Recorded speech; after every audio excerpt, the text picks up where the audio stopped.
El Pozo de la Muerte. Douglas Preston y Lincoln Chill.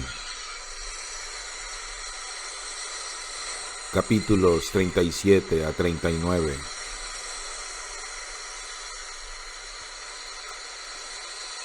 Sonó el teléfono que comunicaba la isla con la costa. Hash, caminando lentamente, como en sueños, fue a coger la llamada. «Hola, Strider», dijo una voz cortante. «¿Qué pasa?», preguntó Hash, todavía conmovido por la carta de Claire. «El capitán quiere verlo en Ortank lo antes posible. Dígale que yo», comenzó Hash, pero Strider ya había colgado y en la línea ni siquiera se oía el tono.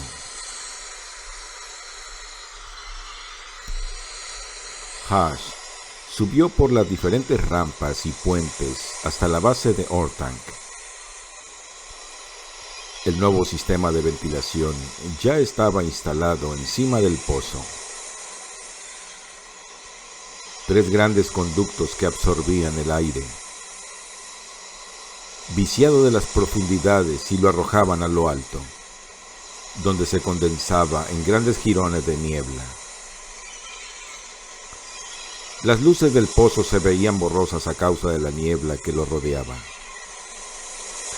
Hash se cogió a la escalera y luego trepó hasta la baranda que circulaba la torre de control de Ortank.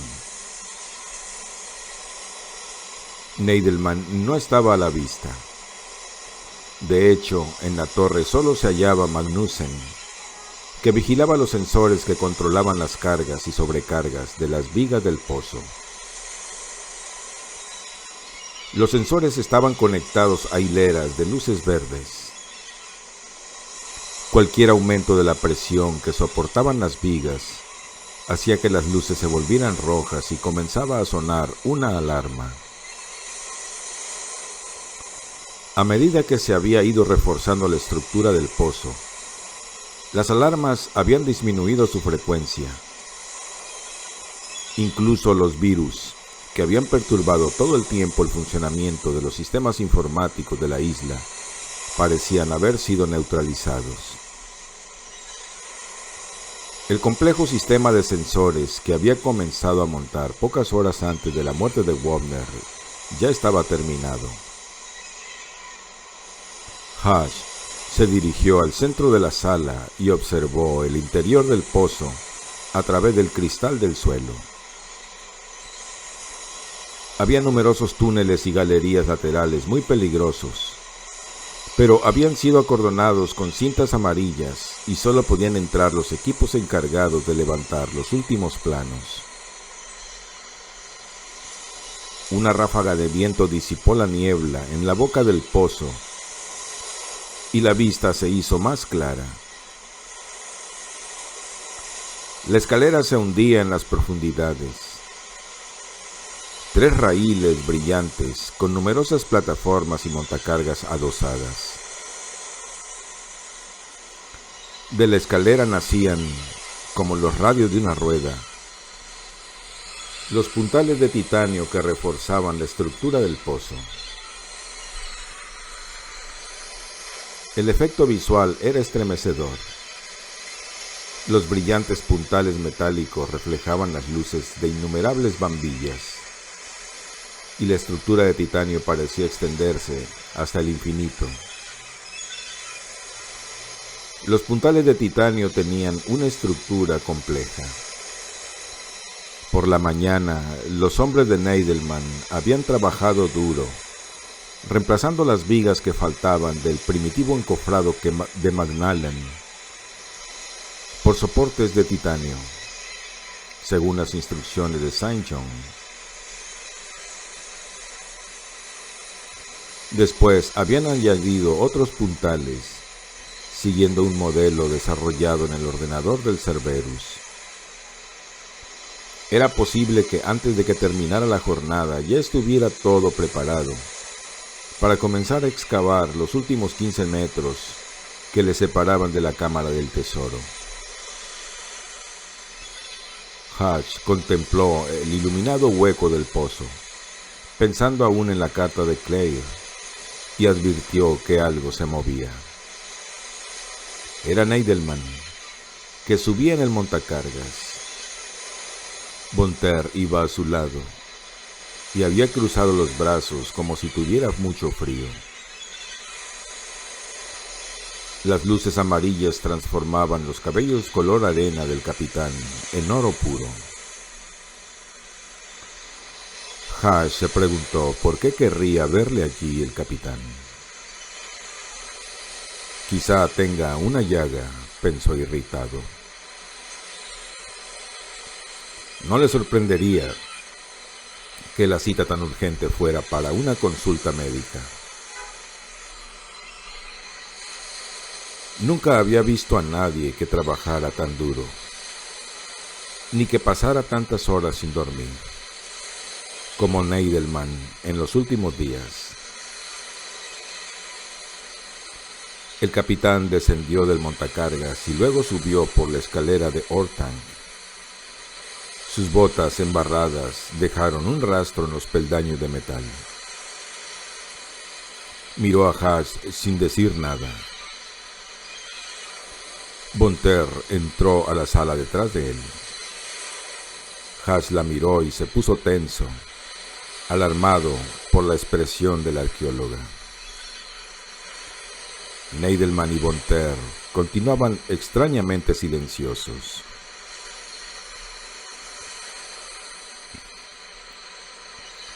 Sandra,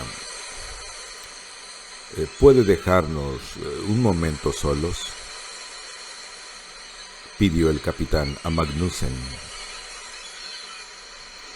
La ingeniera se dirigió a la galería de observación y cerró la puerta. Neidelman suspiró hondo, los cansados ojos grises fijos en Hatch. Tengo algo que decirle, pero será mejor que se lo tome con calma, le dijo Neidelman. Von Terr continuó mirando a Hatch y no dijo nada. Malin, hemos encontrado a tu hermano. Hatch se sintió muy raro, como si de repente se hubiera alejado de todo lo que le rodeaba y se encontrara en un rincón remoto y solitario. ¿El dónde?, consiguió decir. En una profunda cavidad, bajo la reja del túnel abovedado. ¿Está seguro? ¿No es posible que se confundieran?, preguntó en voz muy baja Hatch. Es el esqueleto de un niño de 12 o 13 años. Lleva pantalones cortos azules y una gorra de béisbol. Sí, dijo Hatch, y tuvo que sentarse porque se sintió mareado y le temblaban las rodillas. Sí, es él. Durante un minuto reinó el silencio en la torre. Necesito verlo, dijo por fin Hatch. Sí, ya lo habíamos pensado, dijo Von Terr, ayudándolo a ponerse de pie. Ven. Hay que descender varios metros por un pasaje vertical muy estrecho. dijo Neidelman. Y la cavidad donde lo encontramos aún no ha sido reforzada. Es un descenso arriesgado. Hatch hizo un gesto con la mano, como quitando importancia a las objeciones de Neidelman. Se puso un chubasquero, se subió al pequeño montacargas eléctrico y bajaron. Para Hatch, los minutos siguientes pasaron como si estuviera envuelto en una nube. Le dolían las extremidades y sus propias manos, aferradas a la barandilla del montacargas, le parecían grises y sin vida. Iba entre Neidelman y Von Ter, y los demás miembros del equipo que estaban trabajando en distintas zonas del pozo los miraban pasar. Cuando llegaron a los 30 metros de profundidad, Neidelman detuvo el ascensor. Abandonaron la plataforma metálica y cruzaron una pasarela hasta la entrada del túnel. Hatch titubeó. No hay otro camino, dijo Neidelman. Hatch entró al túnel y pasó junto a un gran aparato para purificar el aire. El techo del túnel había sido reforzado con grandes placas metálicas, sostenidas por una fila de gatos de tornillo. Unos pocos pasos más por aquel corredor de pesadilla, y Hatch se encontró en la cámara de piedras octagonal donde había muerto Wobner. La gran roca estaba apoyada en la pared, como un estremecedor monumento en memoria del programador y del mortal mecanismo que lo había destruido. Dos de los gatos que habían usado para apartar la roca y retirar el cadáver aún estaban en su lugar.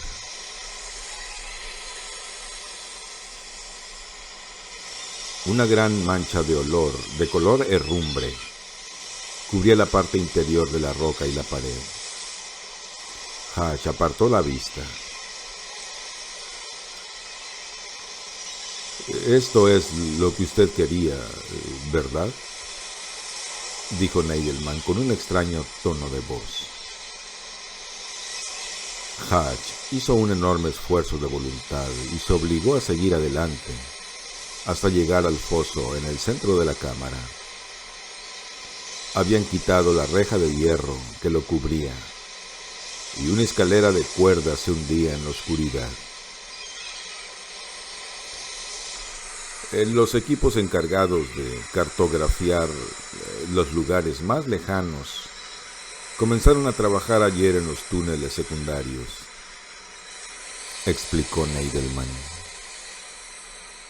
Cuando llegaron a esta bóveda, examinaron la reja que cubría el foso y calcularon que se debía desembocar en el túnel de la playa, el que usted descubrió cuando era un niño. Un hombre descendió a investigar y pasó a través de lo que en otra época debió de ser un cierre hermético, a prueba de agua. Neidelman se adelantó. Yo iré primero, dijo. El capitán desapareció escalera abajo. Hatch esperó con la mente en blanco, atento solamente al aliento helado que salía del pozo que tenía delante.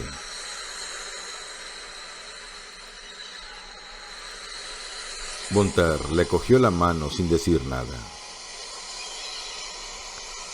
Unos minutos después, Neidelman los llamó.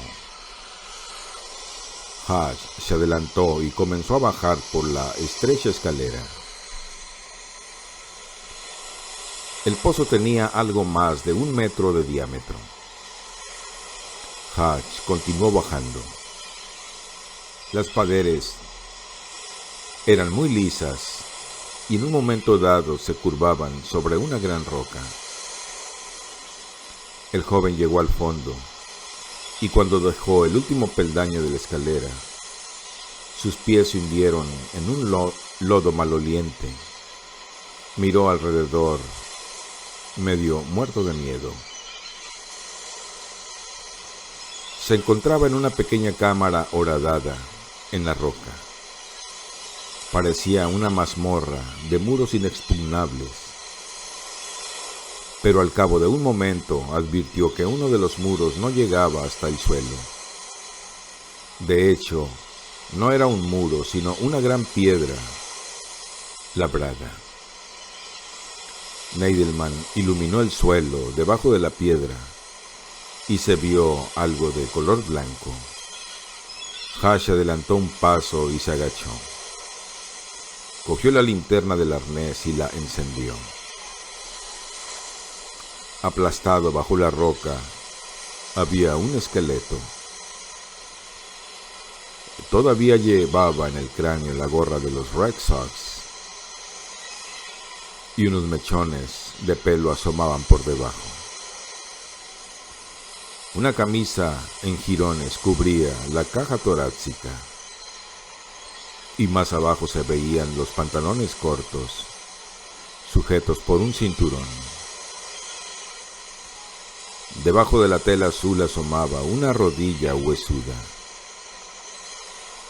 Una zapatilla Keds roja cubría el pie derecho y el izquierdo todavía estaba atrapado debajo de la roca, convertido en una masa de goma podrida y huesos.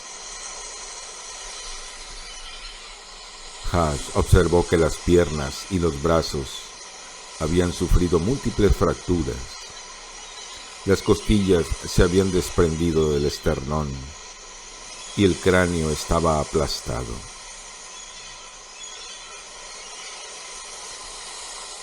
Johnny, porque solo podía ser Johnny, había sido víctima de una de las trampas de McAllen, similar a la que mató a Wagner, pero sin el casco que hacía más lento el movimiento de la piedra. La muerte había sido mucho más rápida, o al menos eso esperaba Hatch. Acarició suavemente la visera de la gorra. Era la preferida de Johnny y estaba firmada por Jean Lombard. Su padre se la había comprado cuando fueron a Boston, el día que los Red Sox ganaron la liga. Los dedos se movieron hasta acariciar un mechón de pelo. Luego trazaron la curva de la mandíbula y bajaron hasta las costillas rotas, los descarnados huesos del brazo y la mano. Hatch percibía cada detalle como un sueño, distante pero con esa peculiar intensidad que a veces impregna los sueños. Su mente registraba cada detalle como si lo estuviera grabando a fuego. Hatch permaneció inmóvil en el sepulcral silencio de la cavidad. Los fríos, frágiles huesos de su hermano en el hueco de una propia mano.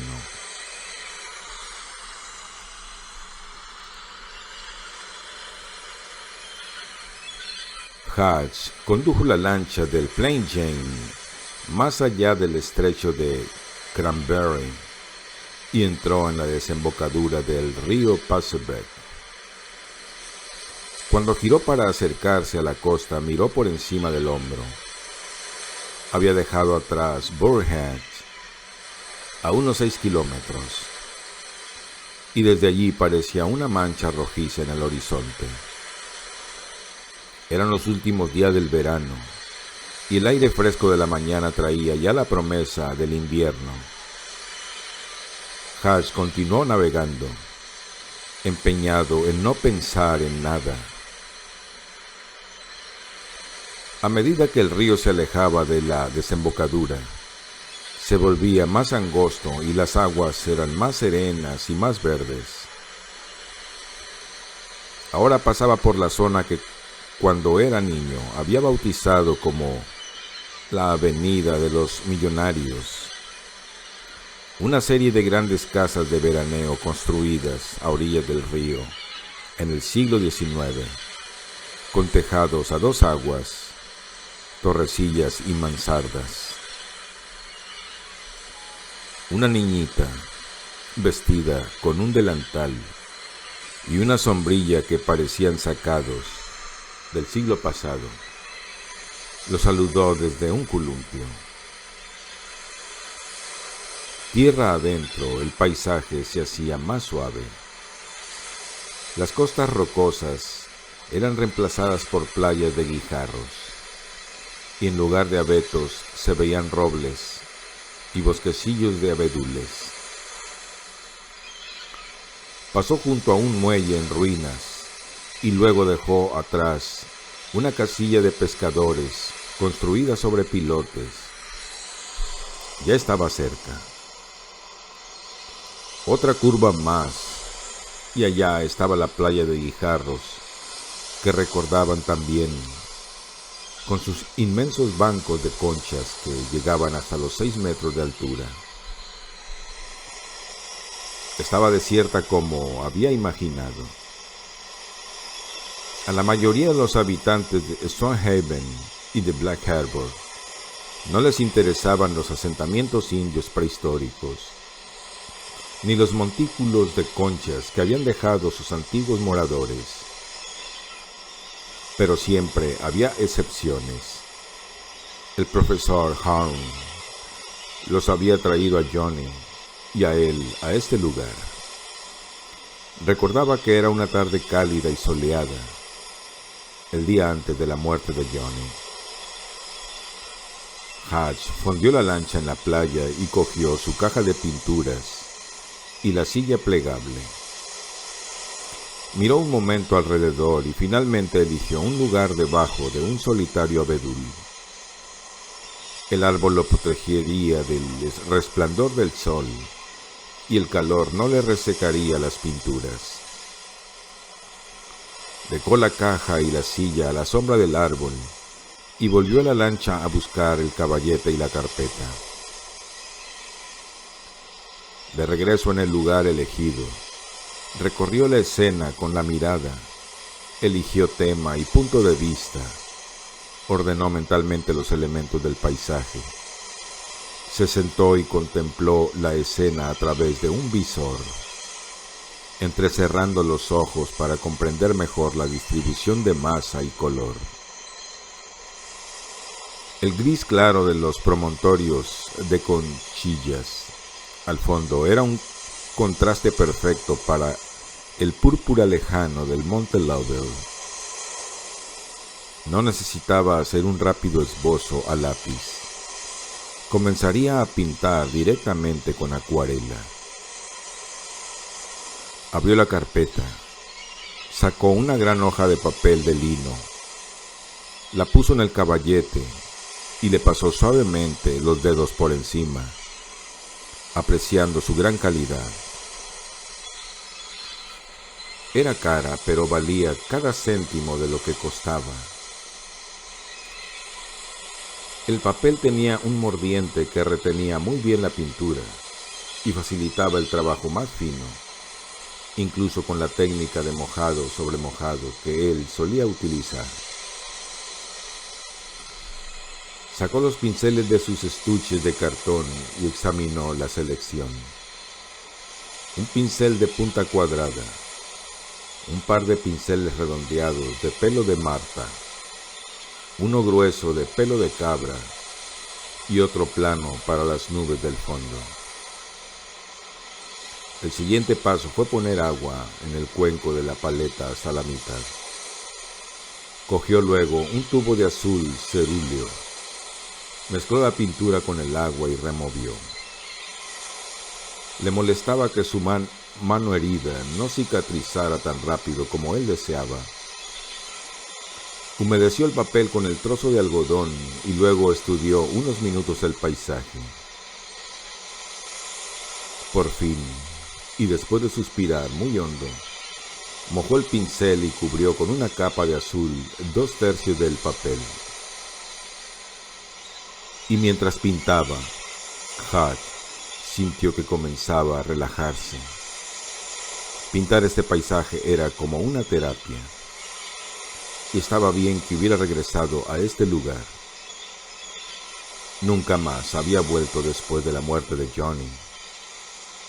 Pero ahora, un cuarto de siglo más tarde, y especialmente después del hallazgo del cadáver de su hermano, Hutch sentía que terminaba una etapa de su vida.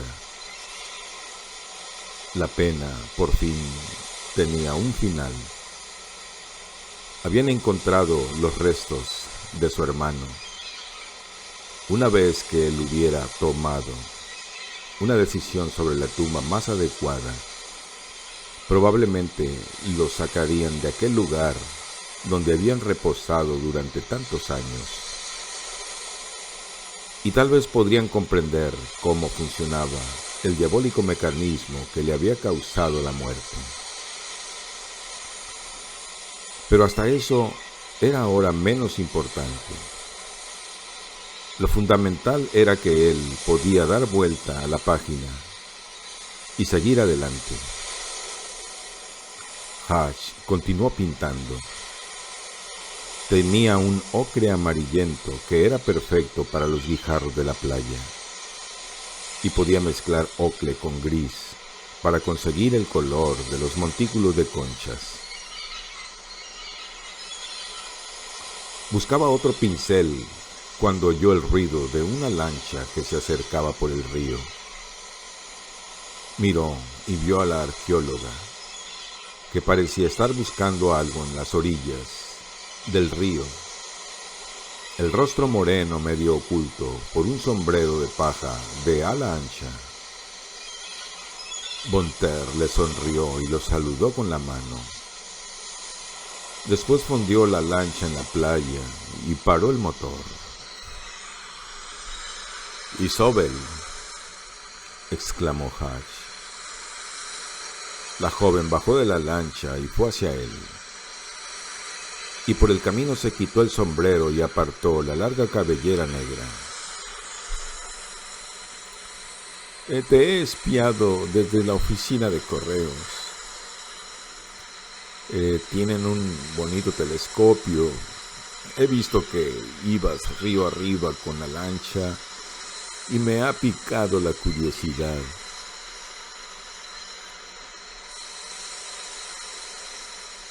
De modo que ha decidido comportarse como si no hubiera sucedido nada, pensó Hutch. Nada de miradas comprensivas, ni menciones emocionadas a lo sucedido el día antes. Hutch se sintió mucho más tranquilo. La joven señaló hacia el río con el pulgar.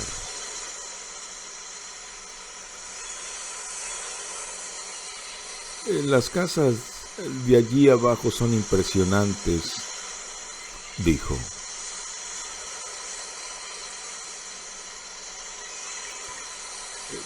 Fueron construidas por un grupo de familias acaudaladas de Nueva York que pasaban los veranos en Black Harbor. FDR veraneaba en la isla de Campobello, a 20 kilómetros al norte. ¿FDR? Von Terr frunció el entrecejo. Sí, el presidente Roosevelt.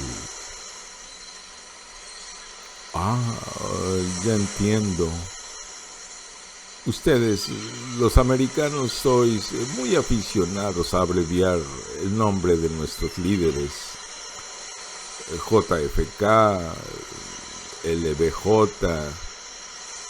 Pero estás pintando. Von Terr abrió los ojos como platos. Monsieur el docteur, nunca imaginé que fuera un artista. Será mejor que no me juzgues hasta que veas el producto terminado, replicó él mientras pintaba los guijarros de la playa con pinceles cortos.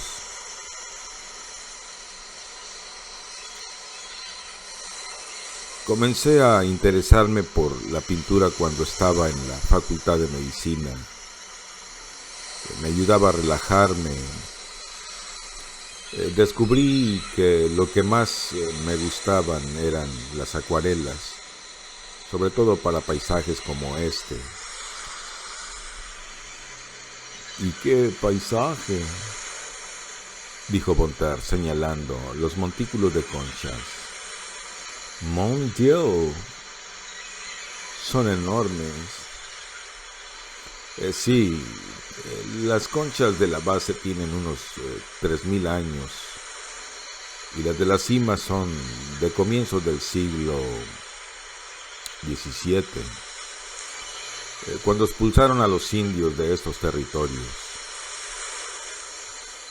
Hay varios asentamientos prehistóricos a lo largo del río y un interesante campamento Mi'kmaq en la isla Rakistach. Bonter se alejó para ver los montículos de conchas. Pero, ¿por qué dejaban las conchas en este lugar?, preguntó. Nadie lo sabe, y les debe de haber dado mucho trabajo. Recuerdo haber leído que seguramente lo hacían por motivos religiosos. Bonter se echó a reír. Oh, ay, motivos religiosos. Sí, eso es lo que los arqueólogos dicen cuando ignoran la razón. Hash cogió otro pincel. Dime, Isobel, ¿a qué se debe esta visita?, preguntó. Debes de tener cosas más divertidas que hacer en domingo para seguir a un médico solterón. Ella sonrió con malicia. Quería averiguar por qué no me habías invitado a salir otra vez. Creía que pensabas que yo era un aburrido. ¿Te acuerdas de que dijiste que los del norte no tenemos sangre en las venas? Es verdad, pero yo jamás diría que tú no tienes sangre en las venas. Tú lo que necesitas es una mujer que sepa encender tu pasión. Cogió una concha y la arrojó al agua. Y el único problema sería conseguir que no ardieras demasiado rápido. Hash se concentró en su acuarela.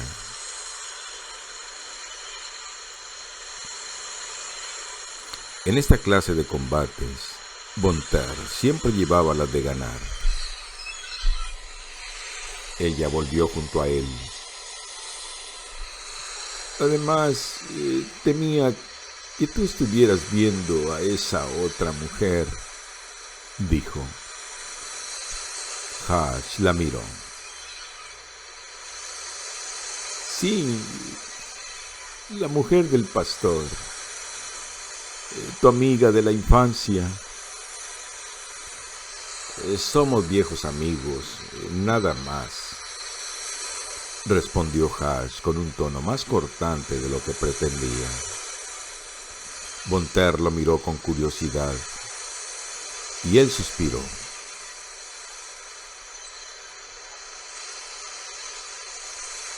Claire me lo ha dicho muy claramente, añadió.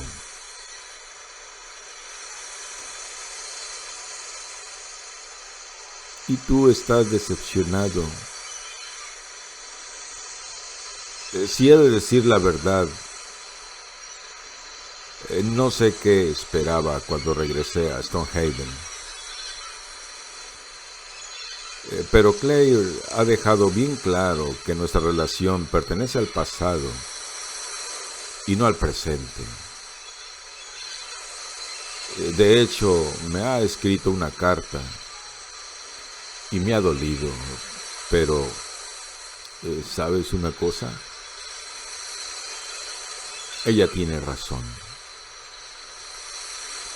Bonter lo miró y una sonrisa comenzó a esbozarse lentamente en su rostro. ¿De qué te ríes?, preguntó Hatch. ¿Del médico y sus problemas sentimentales? Seguro que tú también tienes tus historias. Bonter rió, pero no cayó en la trampa. Es una sonrisa de alivio, monsieur. Pero es evidente que usted se equivoca conmigo. Le acarició suavemente con el dedo índice el dorso de la mano.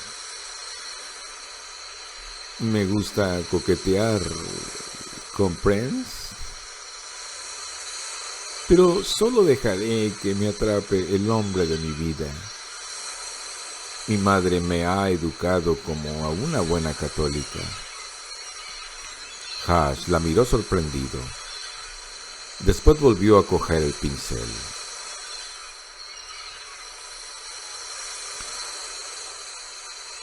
Pensaba que hoy ibas a encerrarte con Neidelman, a estudiar mapas y diagramas. No, respondió ella, y el buen humor desapareció de su cara. El capitán ya no tiene paciencia para la arqueología. Lo único que quiere es que nos demos prisa, mucha prisa, y al diablo con todo lo demás. Ahora está dentro del pozo, preparándose para comenzar a excavar en el fondo. Ya no hay más sondeos en busca de artefactos, ni análisis estratigráficos. Me resulta insoportable.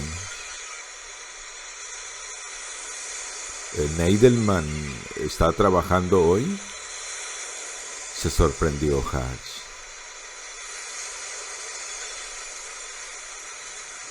Trabajar en domingo y con el médico de la compañía ausente iba en contra de lo establecido por los convenios. Bonter afirmó con la cabeza.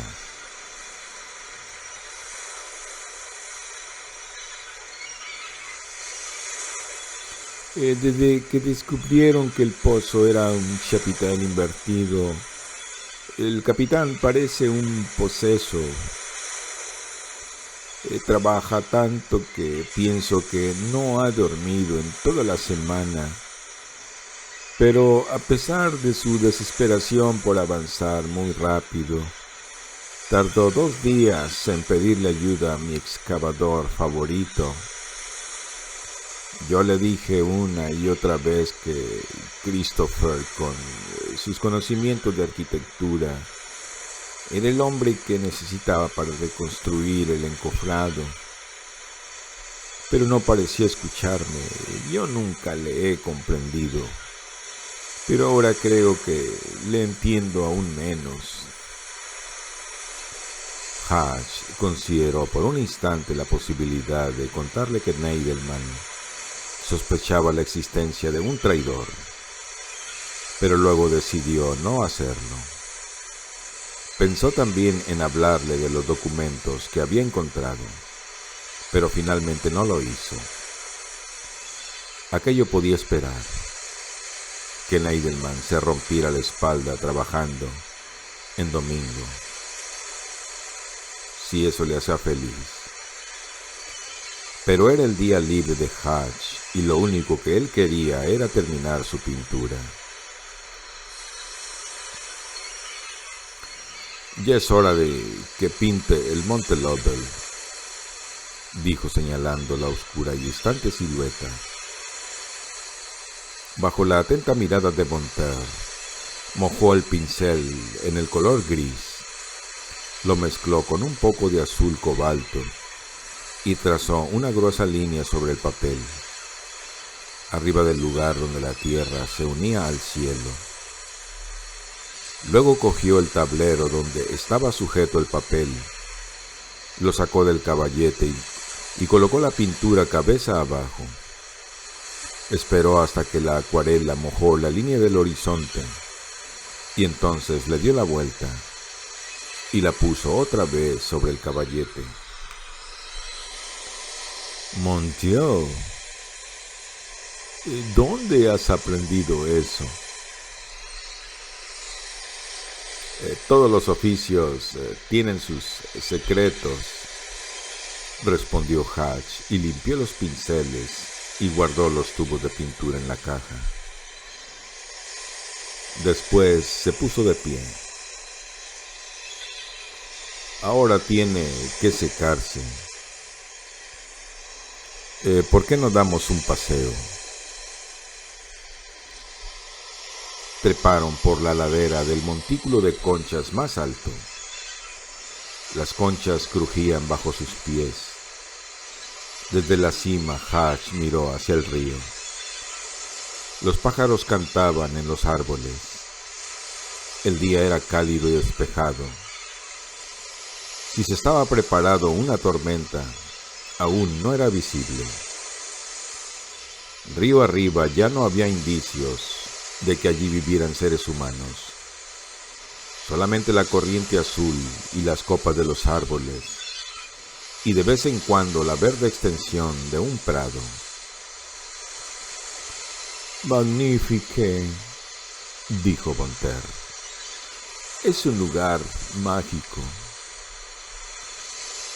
«Yo venía aquí con mi hermano», dijo Hatch. «Un profesor del instituto nos traía a veces los sábados por la tarde. Recuerdo que vinimos el día antes de la muerte de Johnny». «Háblame de tu hermano», le dijo Bonter. Hatch se sentó y las conchas crujieron bajo su peso. Bueno, era muy mandón. En Stonehaven había pocos chicos, de manera que pasábamos mucho tiempo juntos. Éramos muy amigos, al menos cuando no nos estábamos peleando. Bonter rió. A Johnny le interesaba la ciencia aún más que a mí. Tenía colecciones increíbles de mariposas, de minerales y de fósiles. Sabía los nombres de todas las constelaciones y hasta se había hecho su propio telescopio. Hatch echó hacia atrás apoyándose en los codos y miró la copa de los árboles.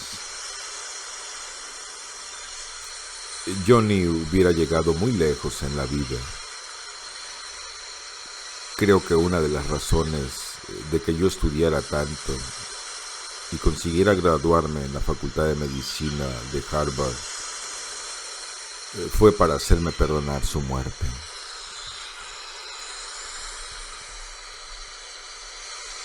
¿Y por qué tenías que hacerte perdonar?, le preguntó ella.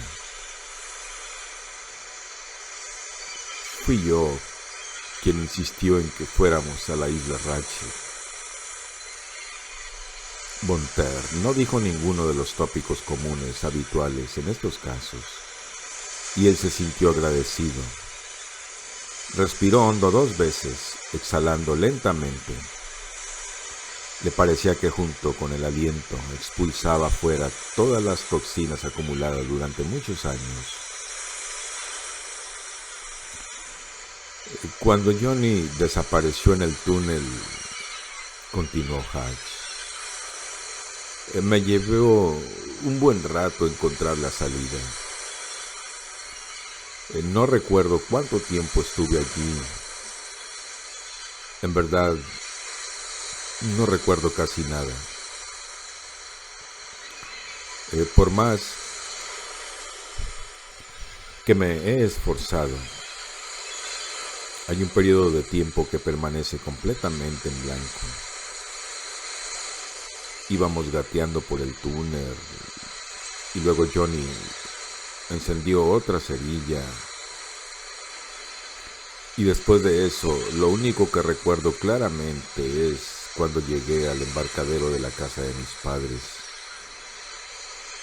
Ellos volvían en ese momento de una comida y corrieron a la isla Ratchet junto con media ciudad. Nunca olvidaré la cara de mi padre cuando volvió a salir por la boca del túnel.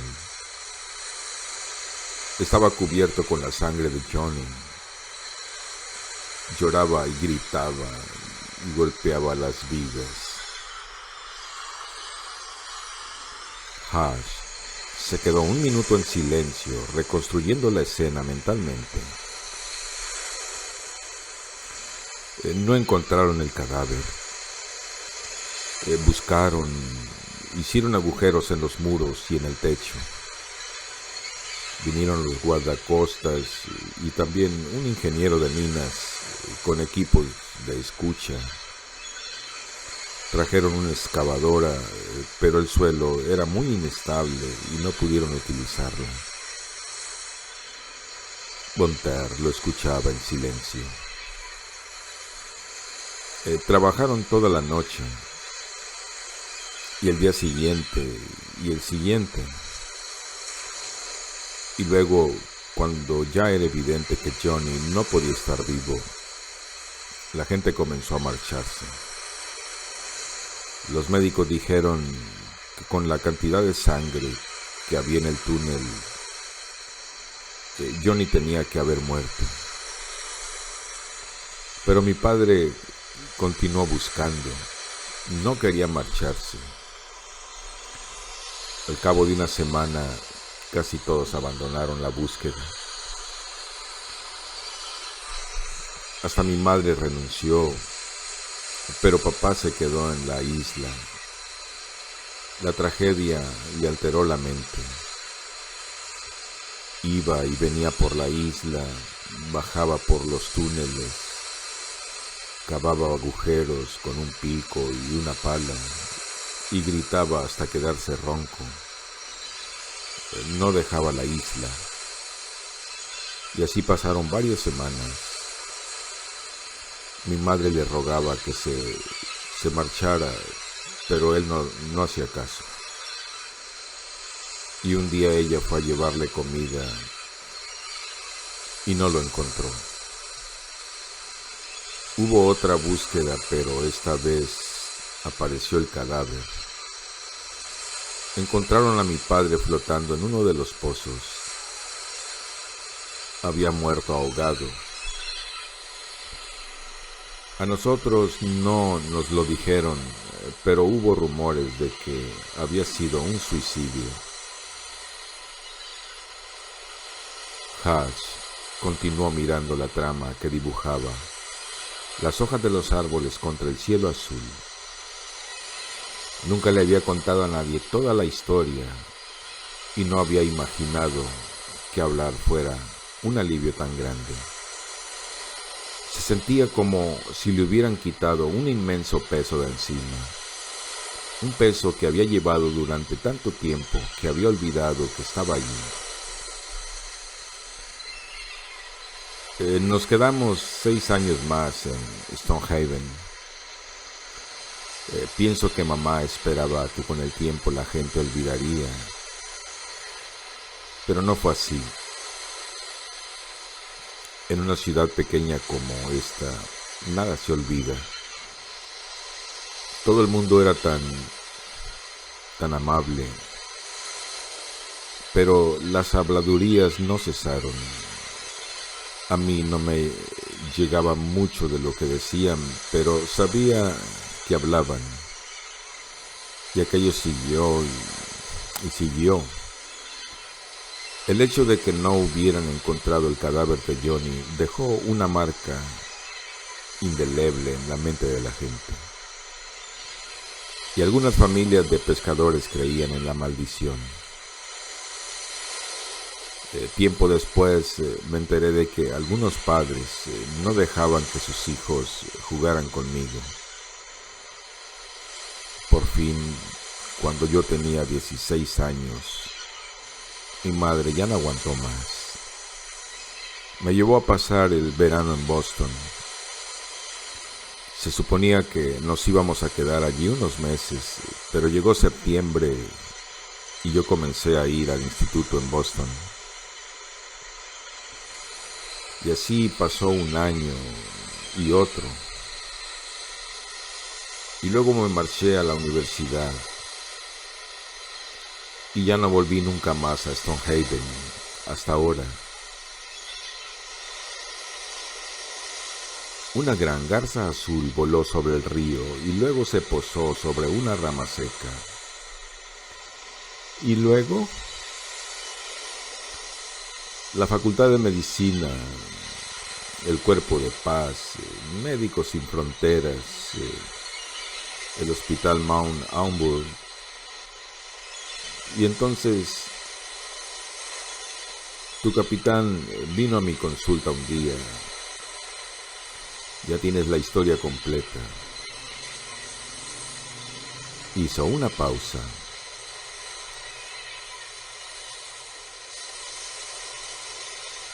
¿Sabes una cosa? Cuando vaciaron el pozo y localizaron el túnel de la playa, yo no dije nada. No insistí en que fuera explorado de inmediato. Otro quizá le hubiera exigido al capitán que lo hiciera, pero ahora que estábamos tan cerca, me dio miedo. No estaba seguro de querer saber lo que realmente había pasado. ¿Lamentas haber firmado tu contrato con el capitán? En verdad, fue él quien firmó un contrato conmigo, respondió Hash y se quedó un momento en silencio. Pero no lo lamento. Y lo de ayer me ha convencido del todo. Además, dentro de 1 o 2 semanas,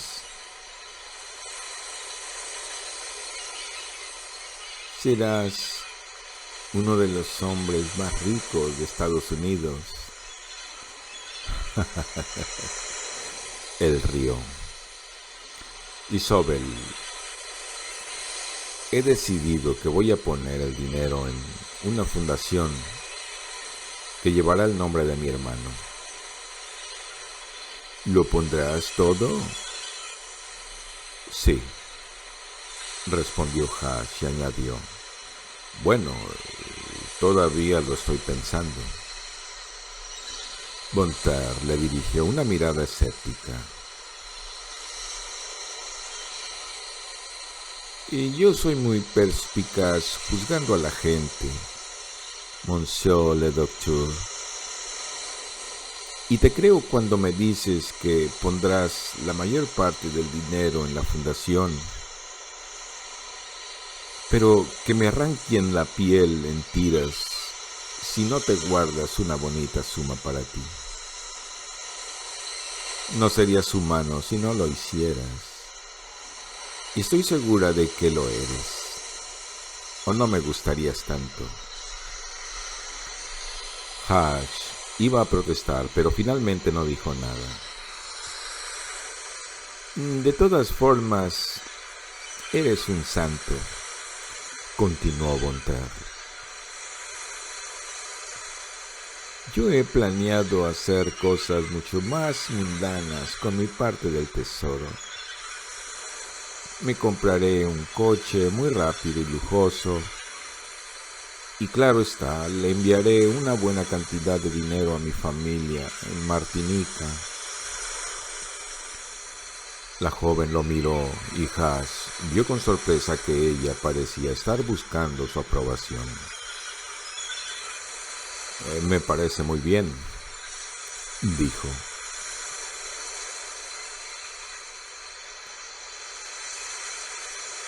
Para ti, esto es un trabajo.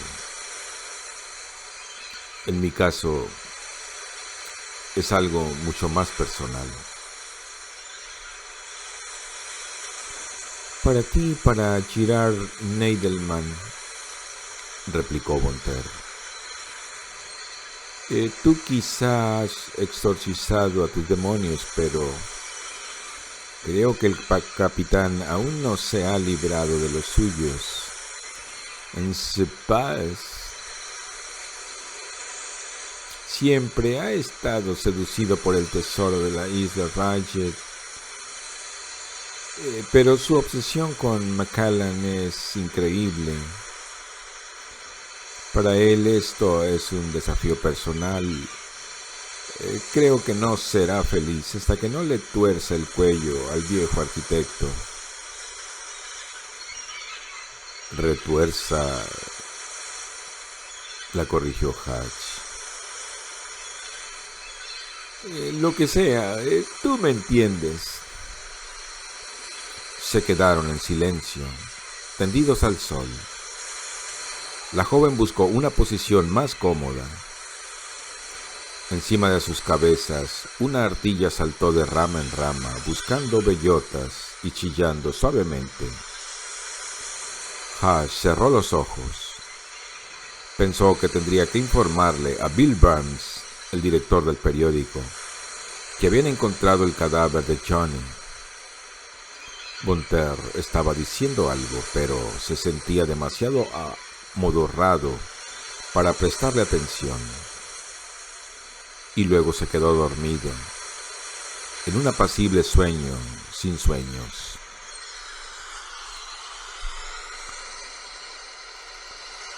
A la mañana siguiente, Hatch tuvo noticias de la marquesa. En un ángulo de la pantalla de su ordenador portátil apareció el pequeño icono que indicaba que tenía correo electrónico. Pero cuando intentó abrirlo, comenzó a fallarle la conexión con internet. Decidió tomarse un descanso y se dirigió al embarcadero. Allí subió al Plain Jane y puso el motor en marcha. Cuando ya estaba lejos de la isla y de su perpetuo banco de niebla, conectó el ordenador portátil y abrió el mensaje de la marquesa sin la menor dificultad.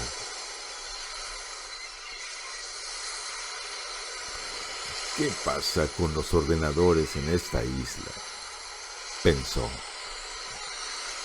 Volvió a encender los motores y puso rumbo a la isla Ratchet. La proa del barco surcaba las olas y un cormorán asustado desapareció dentro del agua para reaparecer muchos metros más lejos, aleteando con furia. Se oyó un parte meteorológico en la radio de los navegantes. La perturbación sobre Grand Banks era ahora un fuerte sistema de bajas presiones, con tendencias a dirigirse hacia la costa del norte de Maine. Si la borrasca seguía el curso previsto, llegaría a la zona de Stonehaven al día siguiente. Una típica tormenta del nordeste, se dijo Hatch. En el horizonte se veía un número desacostumbrado de barcos langosteros que estaban retirando las trampas. Tal vez se preparaban para la tormenta. O quizá la razón de que hubiera tantos era otra. Aunque no había visto a Clay desde su encuentro en la Cala Skirker, Bill Banks lo había llamado el domingo por la tarde para avisarle a Clay. Había organizado una protesta para el último día de agosto. De regreso a su despacho, Hatch se bebió los restos del café y volvió a poner en marcha el ordenador portátil, ansioso por leer el mensaje de la marquesa. La maliciosa dama comenzaba, como era habitual en ella, hablando sobre su último y joven ligue. Es un chico muy tímido, pero muy dulce y tan ansioso por complacerme que le adoro. Tiene unos rizillos muy monos que le caen sobre la frente y se vuelven negros cuando están húmedos por la transpiración. Es muy entusiasta y eso es algo que siempre me ha gustado en los hombres. Continuaba hablando de sus exmaridos y amantes y daba detalles más específicos sobre lo que le gustaba en la anatomía de los hombres. La marquesa siempre utilizaba el correo electrónico como si fuera el medio más idóneo para los chismes y las confesiones. Y si se mantenía fiel a su estilo, tras contar sus peripecias amorosas, pasaría a hablar de su eterna falta de fondos y de su antigua y noble familia, cuyos orígenes, según ella, podían encontrarse en los emperadores romanos y en los visigodos. Pero en esta ocasión fue mucho más directa y a continuación procedió a comunicar la información que había recogido en los archivos de la Catedral de Cádiz. Y cuando Hash terminó de leer el mensaje, sintió un escalofrío. Llamaron a la puerta. «Adelante», dijo Hash mientras comenzaba a imprimir la carta de la marquesa. Miró al trabajador que estaba en la puerta y se quedó atónito. «Dios mío», exclamó poniéndose de pie. «¿Qué le ha pasado?».